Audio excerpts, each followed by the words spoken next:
Fellow South Africans, we apologize for starting late, even though it's not our fault. We all know what the country is going through, and therefore we had a load shedding and thought we can source some interventions from generator, which was also disappointing. Nevertheless, we are here. The Economic Freedom Fighters is concerned about the continued degeneration and devastation of South Africa under the corrupt misguidance of the current administration of Cyril Ramaphosa and the entire collective of a failed former liberation movement.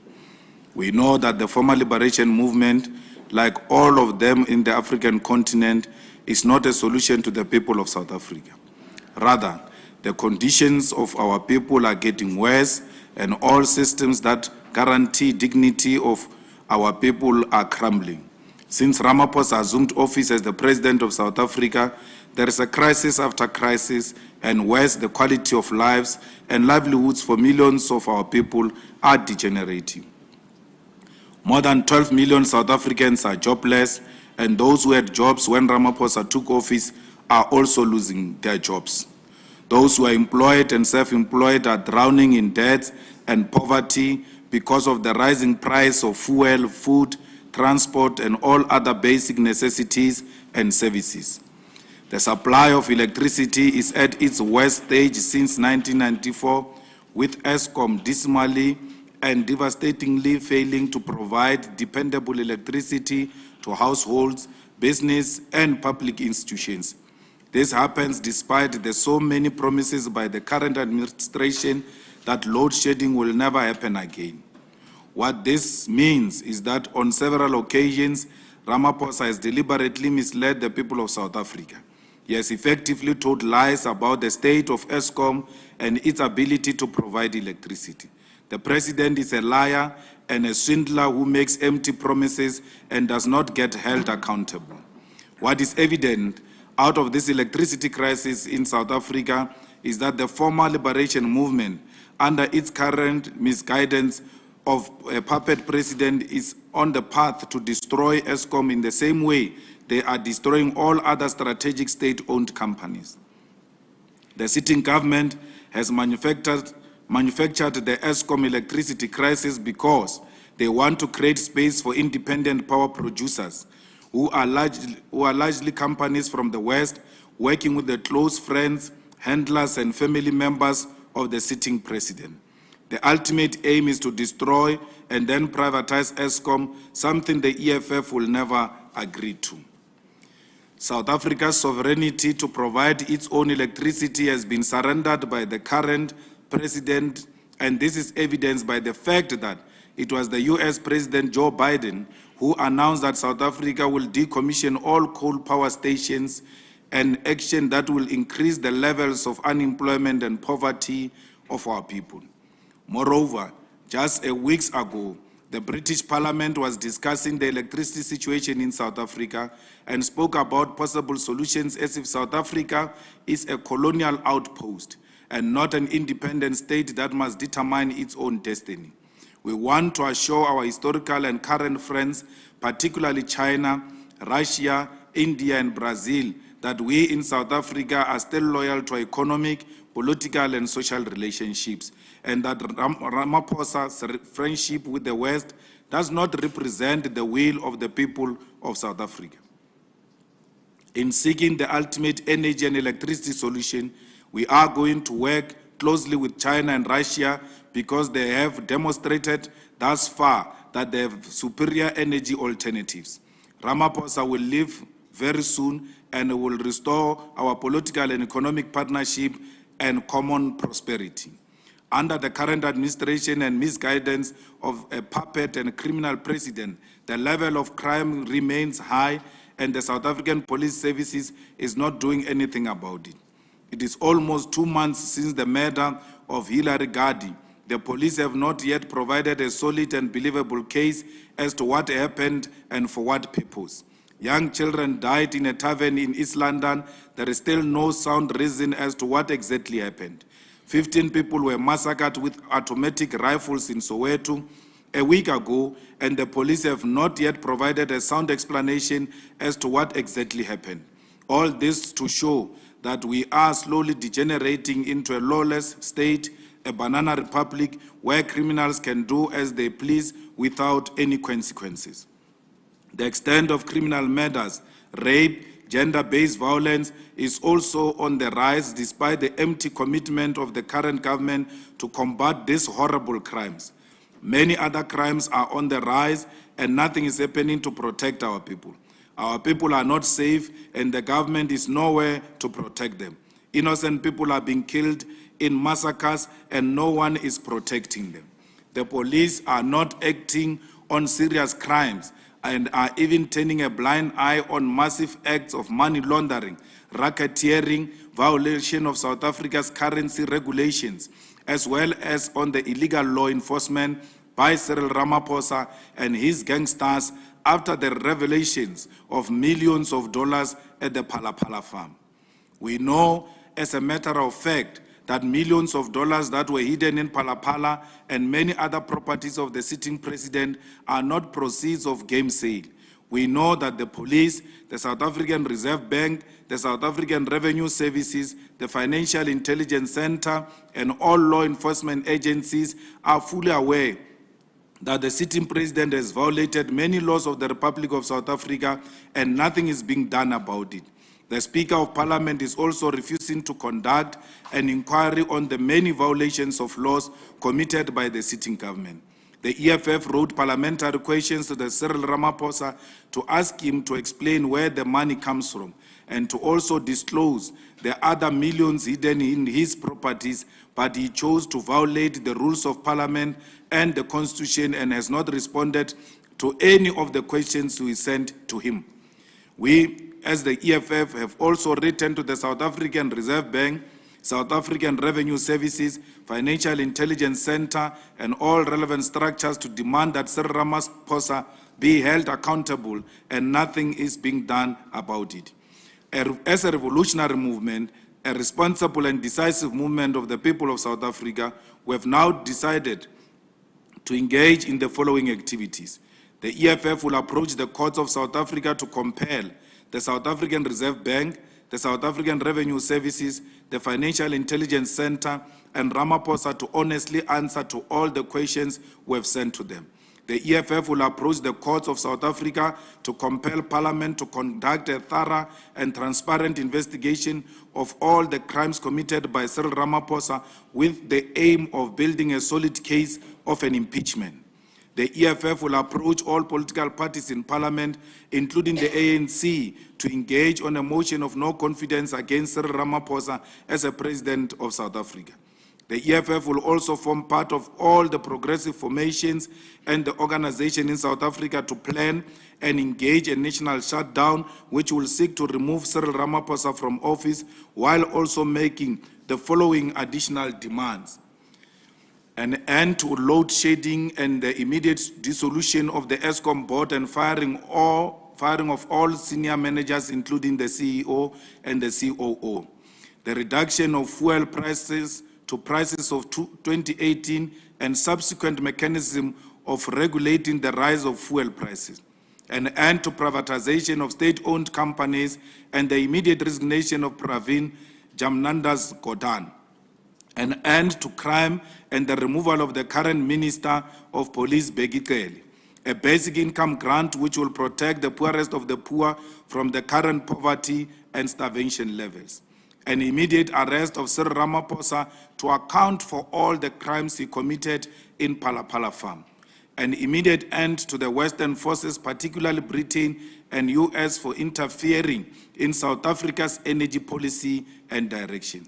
The nature and character of a national shutdown, which the EFF will partake in, will not be a candle holding and white flags types of a shutdown. It will be a shutdown that must communicate to the sitting government that enough is enough. We cannot fold our arms and do nothing when our country is being sold to the dogs. The EFF calls on all the people of South Africa to join on the national shutdown to demand our country back from an incompetent, directionless, and criminal syndicate that enjoys protection of white monopoly capital and its media. We have done it before when the Gupta criminal syndicate tried to undermine our sovereignty. Let us rise and protect our country from this puppet of both domestic and global capitalist forces. We, as the EFF, stand firmly behind the fearless public protector, Advocate Busisiwe Mkhwebane. We know that the reason why Cyril Ramaphosa rushed to suspend her is because he was avoiding the 31 questions she asked regarding Palapala Farm and the so many laws that were violated. Parliament must never allow to be co-opted into factional and crime-hiding activities to an extent of protecting an individual at the expense of principle. Ramaphosa is still obliged to answer to all the questions given to him because the Executive Ethics Code obliges him to respond to questions of the public protector truthfully and timeously.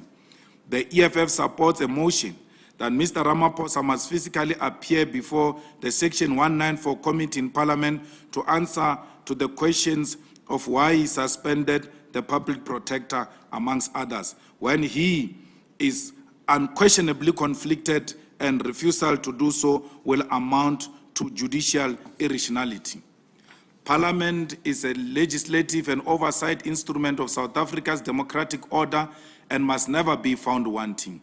When the 5th Democratic Parliament failed to hold former President Jacob Zuma accountable, the Constitutional Court passed a judgment that chastised Parliament's failure to hold former President Zuma accountable.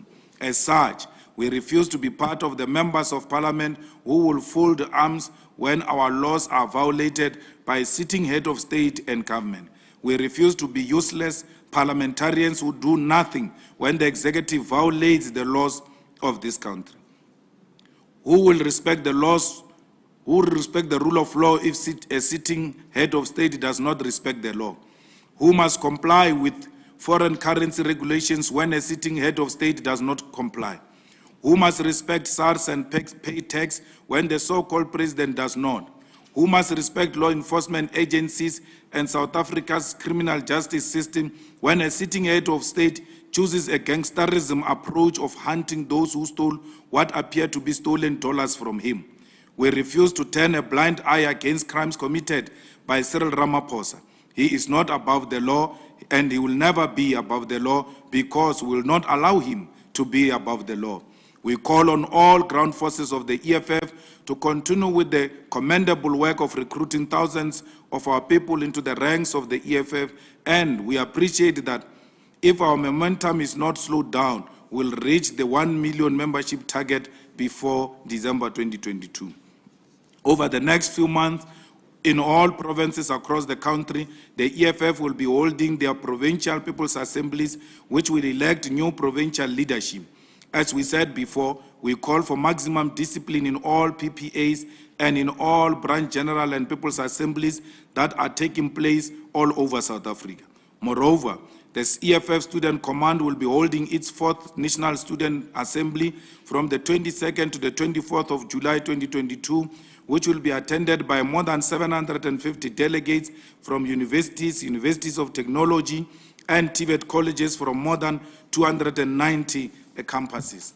The EFF Student Command is currently the only reliable and dependable voice of the students and the youth in South Africa, and so those who are delegates to the 4th National Student Assembly should exercise maximum discipline and must produce a political program and agenda that will fight for the attainment of quality, free, and decolonized education for all.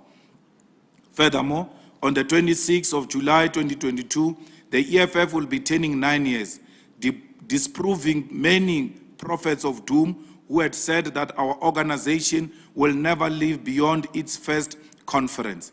As the EFF, we have demonstrated beyond any doubt that we are the only stable and disciplined emancipation movement of the people of South Africa. The rally to celebrate the 9th anniversary of the EFF will take place at the Dr. Molemela Stadium in Bloemfontein, Mangaung, on Saturday, the 30th of July 2022, and we invite all activists and all the people of South Africa to come in their numbers. The EFF reiterates its rejection of the appointment of 76-year-old Pani Pichana as the chair of the Lottery Commission. Pichana's appointment is rooted in the attempted capture of the institution by Ibrahim Patel and his cronies in order to ensure his friends and business associates win a manipulated lottery license that is due for renewal in July 2023. We call on Pichani to reject this appointment in defense of his legacy, which will be tainted by what looks like greed and lack of consciousness on his part. The prevailing conditions confronting the youth of South Africa are dire, and this hopelessness is increased by the insistence of this regime to sideline young people. Lastly, we welcome the decision by the University of Cape Town to honor the sporting legend and founder of Kaizer Chiefs Football Club, Dr. Kaizer Motaung, with honorary doctorate. It was at the second National People's Assembly of the EFF in 2019, where we long declared that Kaizer Motaung is a doctor. Dr. Motaung's invaluable contribution to football development as a player, administrator, and a founder of one of the biggest brands in the continent is admirable and must be celebrated. This is because Dr. Motaung built an institution without any white supervision and in the midst of the brutality of apartheid, and his success is a testament to the black excellence which must be emulated by all. The EFF also welcomes the election of Chief Fortune Charombira as the President of the Pan-African Parliament. For the first time, the institution is led by a member of SADC region under the principle of rotation, which was fought for bitterly. The EFF calls on the Pan-African Parliament to mold itself into a legislative institution with authority across the continent.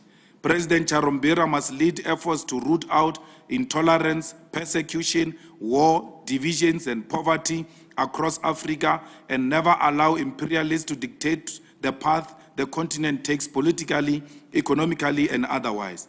The immediate task of the Chief Fortune Charombira must be to make sure that the required number of parliamentarians in the African continent ratify the revised protocol of the Pan-African Parliament.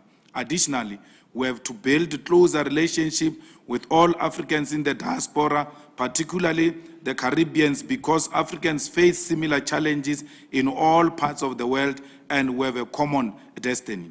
In conclusion, we reiterate our call for Cyril Ramaphosa to step down as a president of South Africa and caution him that he must not test our patience. We have been patient for far too long and we have acted within the provided institutions and there is nothing happening. Ramaphosa is not above the law and no one is above the law. The tendency of buying people and buying judges and corrupting our country must come to an end. I thank you. Thank you very much, Commander-in-Chief and President of the EFF. We will now take 2 rounds of questions. So we will start with the SABC. One of you must decide between the 2 of you who will take the question. Newsroom. And then Times Live, no question. And then Times Live. So SABC, Newsroom, and Times Live. Ladies first. Thank you, Cyril. Can you SABC? Can you hear me? Okay. Mr. Malema, I want to ask on the motion of no confidence in President Ramaphosa. How confident is the EFF that it's going to receive support from these political parties, as they've not stated outright that we are at that stage yet? Specifically, we spoke to the DA's federal chair, Helen Zille, last week or a few weeks ago, and when we probed her on this matter, her answer was along the lines of the EFF must do what it has to do and the DA caucus in Parliament will do what it needs to do. That answer doesn't really inspire confidence on whether you'll be successful in this task of bringing this motion of no confidence in Parliament against Ramaphosa. What is your response to that? Thank you so much. Good afternoon. Abongile Tumagwa, SABC News.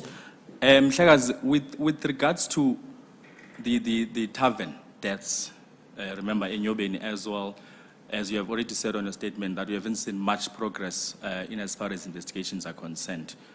What's the EFF view on how police minister in particular is sort of doing his job regarding to the fact that he would be quick to go to the scene, make promises, and he doesn't seem to deliver in as far as that is concerned. That's number one.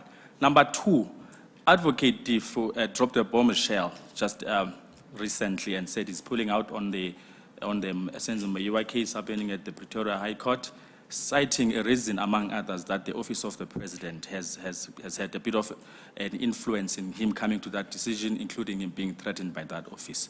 That's quite shocking. What's your view on that? And lastly, seeing that you guys will be celebrating your birthday in the Free State, is it because of the fact that we've seen the suspended Secretary General of the ANC mingling with you in Soweto recently? Thank you. Good afternoon, Nonkululeko from the Sunday Times. Mr. Malema, just on the Phala matter, you say you will approach the courts to compel President Cyril Ramaphosa to answer questions on the alleged cover-up. This is despite you previously saying you have literally no confidence in the judge, and even going further saying the current cohorts of judges are just old, lazy people. Have you changed your mind about them? And how confident are you that they'll handle the litigation without any bias? Thank you. Newsroom.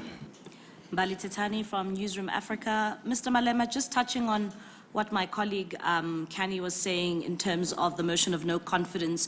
In the past, you didn't have such a good relationship with the DA, and you're also saying that you will also be speaking to some people within the ANC. A number of them have not been forthcoming when it comes to commenting on the Phala issue, especially in the ANC. Do you think it is not a futile exercise to approach them? And when it comes to the DA, are you confident enough that you will be able to sway them in your favor? Kenny speaking about the likes of Helen Ziller, the last time you said that you will never vote with the DA. What is your position in that regard? When it comes to the last time we were here, it was the arrest of the Guptas. You said that it was a diversion of events. Do you still maintain the same? Thank you. Thank you very much, President.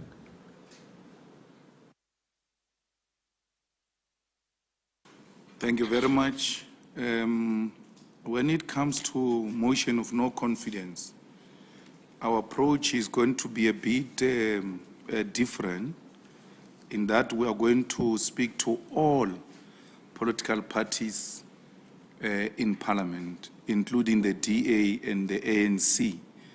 It's not some people in the ANC. We are going to write an official communique to the ANC and ask them to agree with us that a motion of no confidence must be passed. I will tell you why.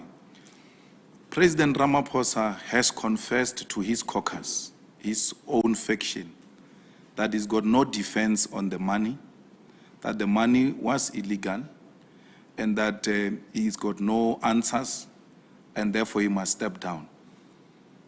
It is alleged that, amongst others, it was Zaman Sol, Oscar Mabuyane, Stella Ndabeni, and them, who said to him he must not resign, they will defend him.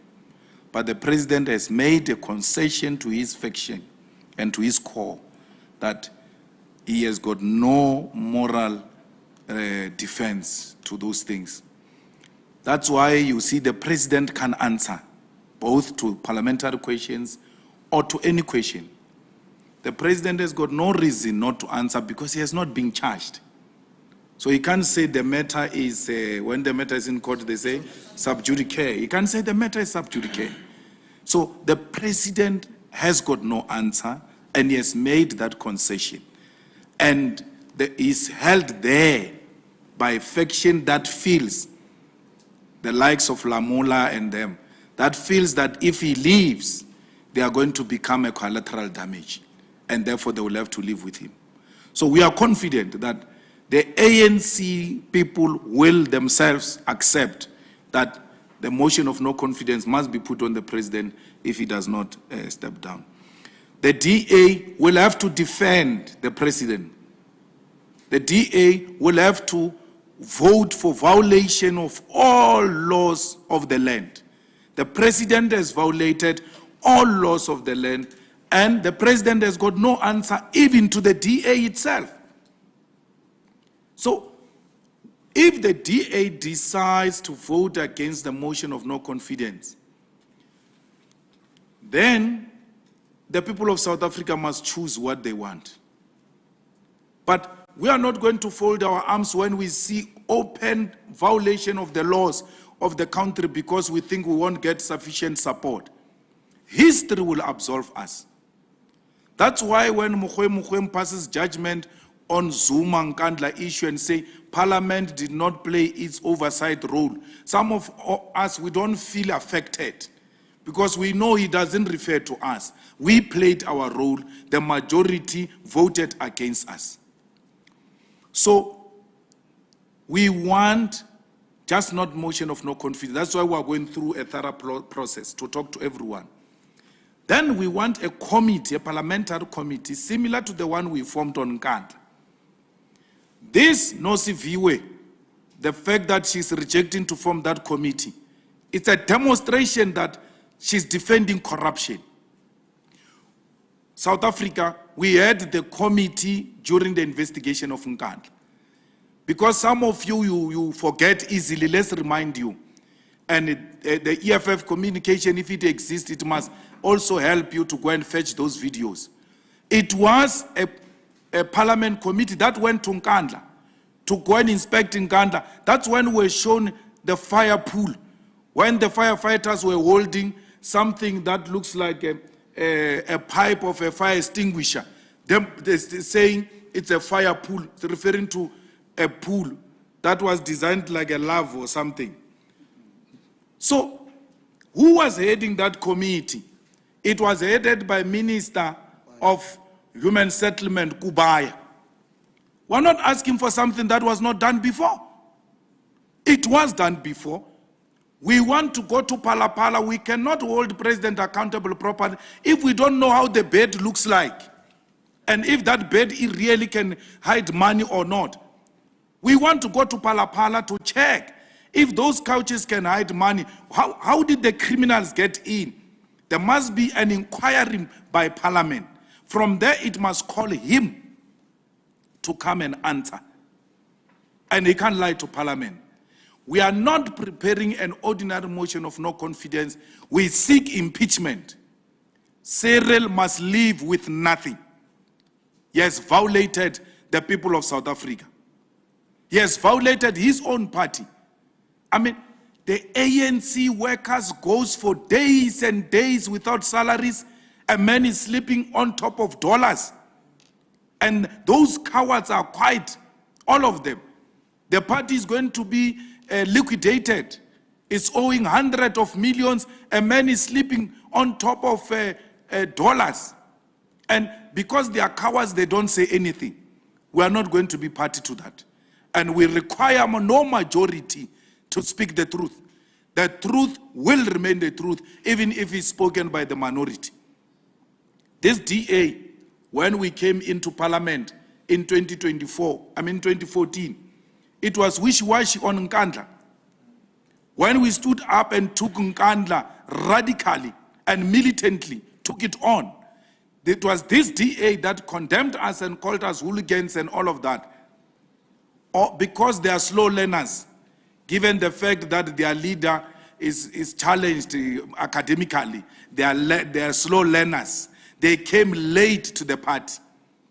Like many of you South Africans, you came late to the party.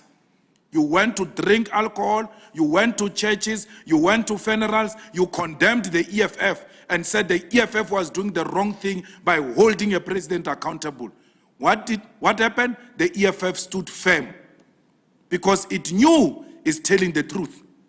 And history absolved in our lifetime the EFF because the ANC, for the first time in the history of that caucus, went to its own caucus in Parliament and took a resolution, which you are not talking about, to vote with the EFF on a motion of no confidence.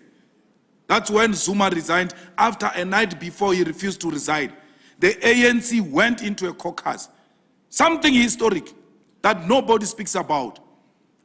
As we celebrate our 9 years, we are the first party that made the ANC to agree with, in the opposition benches, to pass a motion of no confidence on a sitting president. That's when Zuma rushed to call a press conference and resigned. This ANC came to party late at that time. Even now, it will come to the party. Who said the ANC never agreed with us in Parliament about a motion of no confidence? Who could have imagined that at that time? So if it could happen that time, I'm answering the question, do you think the ANC will agree with you? The ANC agreed with us before. Paul Mashatile is the one who was presiding over that meeting. If he's truthful, he will tell you because he's a chameleon. He likes changing and lying in the process. He was chairing that meeting. They came to us and said, guys, withdraw the motion of no confidence. We will put the motion of no confidence. So we said, no, you're going to vote on our motion. They went back to give a report that the EFF is refusing. We have no option but to vote with the EFF. We are going to see the history repeating itself if President Ramaphosa does not resign. Well, we don't have a police minister, and we made this call long time ago. But the reason maybe why he's preferred is because he's able to control the police internally so that the president does not get arrested. That's why he can keep his job. Who keeps his job after so many children have died in the Eastern Cape? Who keeps his job with such levels of reported cases of rape? Rape has become so fashionable to a point where it's even happening in places that we have never imagined, like Thohoyandou being one of the top 4 in our country. That's how everybody, including the people who were the most peaceful people, who were not violent, can see a vacuum and they're like, let's also commit crime because there's no police force here. We need our police back. And we need them to come back with a firepower. These criminals are armed and they are not playing. And the police must make them meet their maker very soon in order to keep our streets safe. We have no business with criminals. Criminals who kill people, criminals who rape, criminals who engage in violent crimes must be dealt with decisively. We have a proper police commissioner. I don't know if he's a commissioner, that guy in KZN. No, the one who was acting police commissioner after Ria Pierre or before. I don't know why I'm for. He was from counter assault team.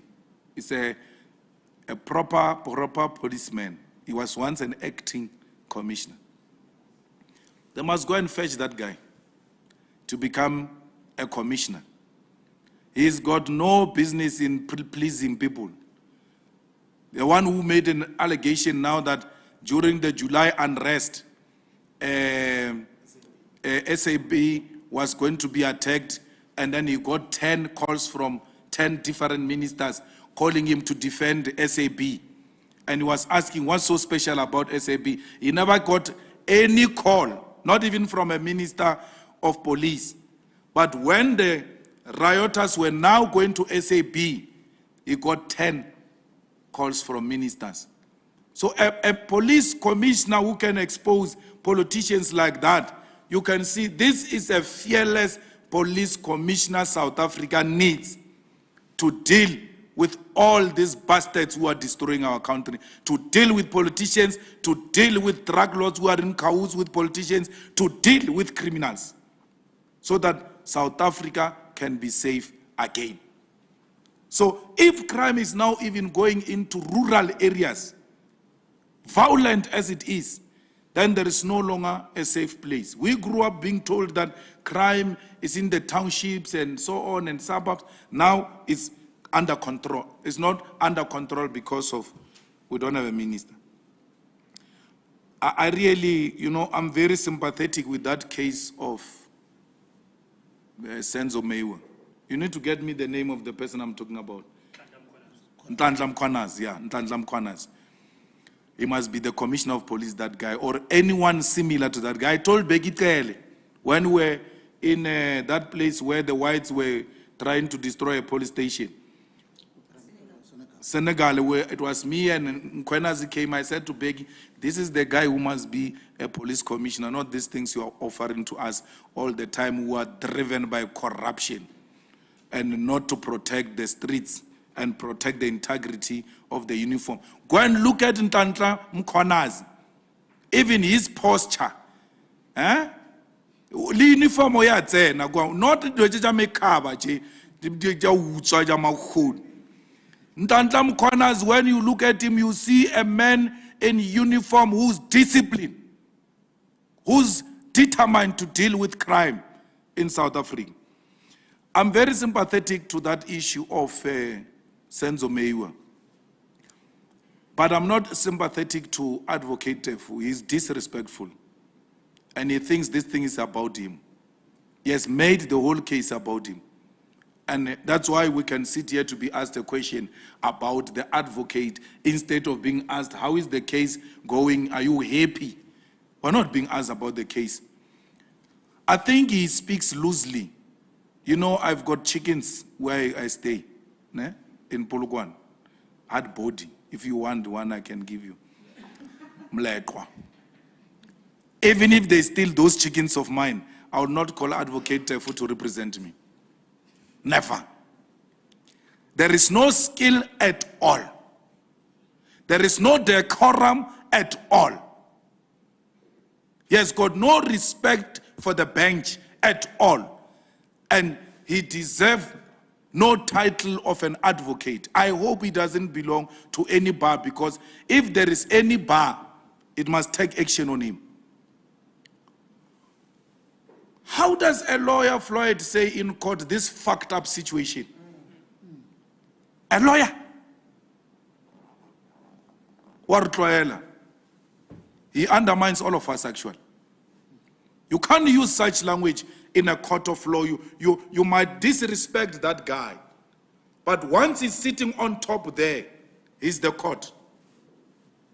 The day he used such language, and the day he has been exchanging the way he was exchanging with the judge, I knew this guy deserves not to be called an advocate. For sure, it's those other advocates, you see, not of going to that thing, what do you call it?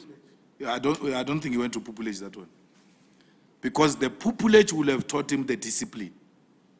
We can be angry anyhow, but the courts must be respected. If he starts speaking like that to our judges, then everybody is going to do that. And then we'll have nowhere to run to.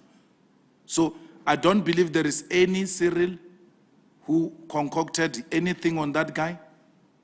He's self-destructive, and he's got himself to blame. He throws people's names loosely. He doesn't back them up with anything. Look, we hold a view, and a very strong view, that Senzo was killed. And those people in the house know who killed Senzo. We're more than convinced. Personally, I'm more than convinced Kelly knows. I'm more than convinced that she knows something. And there must be a way she must be held accountable. But it must be done in an orderly manner, so that its outcome is not questionable. We are not celebrating in Free State because of ACE. ACE is not a factor in the EFF. We exist with or without ACE. We were celebrating in Cape Town, the Gooks, in Gooks, we were going to Gooks. It was the structures of the EFF in Cape Town who said, July is not advisable in Cape Town. It's a rainy season, and not just rainy, but also windy. And also that windy like Cape Town, yeah, push our crowd to palace. So we're like, Utarosa speechy, windy, so the best thing, let's find an alternative place. So our anniversary rotates. It goes to different provinces. So that's how we found ourselves in the Free State. But Free State is also a correct place because everything has collapsed there. There's no government. Our people live in a sewer, running sewer. The municipality has collapsed, put under administration. Government is still controlled by the RET forces. There is no clear direction of where this thing is going. So we are at home when we are at Free State, because Free State is the home of the EFF. We call on all the domestic workers, security guards, the downtrodden, the poor masses of our people to come in their numbers to celebrate their only party which looks after them. I'm still to be reminded in which press conference or rally did I say I don't have confidence on judges. Because all I said was there's an attempt on the judicial capture. That's all I said. You know, Sunday Times group, it will say what you are saying. I never said that. I wish to be given a reference to that point, that you said this on this occasion. But all I said is there is an attempt to capture the judicial. And as the EFF will never allow that. We are going to litigate. We continue to litigate before our judges. When we are not happy with the outcome, we've got a recourse to appeal until the Constitutional Court, and we'll do that. I'm still waiting for the pictures of arrested Guptas. I'm still waiting. I don't know if Floyd has got information of the case number that has been opened against the Guptas. Because for you to bring them back, you must first open a case and then go to court to apply for extradition, for them to, for this one to apply there, for them to be extradited back into South Africa. There's no such a thing. It was too convenient to be told that Guptas are arrested right at the break of the story of Palapala. And they think that they thought we are obsessed with Zuma and the Guptas. We told them we're not obsessed with Zuma and the Guptas. We're done with that page. We're on a new page now. This Palapala will be held accountable, and they've got nowhere to hide. The best thing, they must look for an alternative. They are a government now. Didi Mabuza must be starting to take exercises and start jogging in the morning, because I also saw it looks like the tummy is growing so that the suit can sit properly. They must start warming up. That position is available. The man is going. I can tell you now, the man is going. And no court or any board judge will defend him. The president, even now on Mukwebane, must go. Must go to Parliament to answer the questions on CR17. Must go and answer questions on suspension of Mukwebane. He says he will never go. This is a man who were told when he got elected that the most transparent man, the most accountable man, Ramaphosa did everything under the sun to avoid accountability. And men, you can't love a person to that extent. You ought to reach a point where you say, this we cannot tolerate. And that is that point. We will announce the date of shutdown once sufficient consultation has been made. And that shutdown is not going to be Johannesburg, Pretoria. It's going to be everywhere in Matatiele, in Musina. Once a call is made, no taxi, no truck will move. No single shop will be opened. No offices will be opened.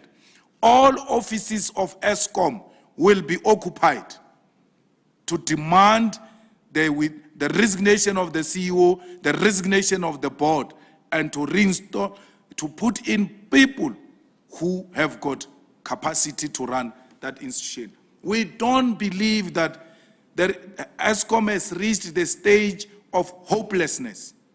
There are a lot of skilled and qualified people that can be recalled to come and save the day. But for factional reasons, they will never call them. Even if we stay in darkness, Because factions don't agree that the skill must be brought back, will rather stay in darkness because of factional fights.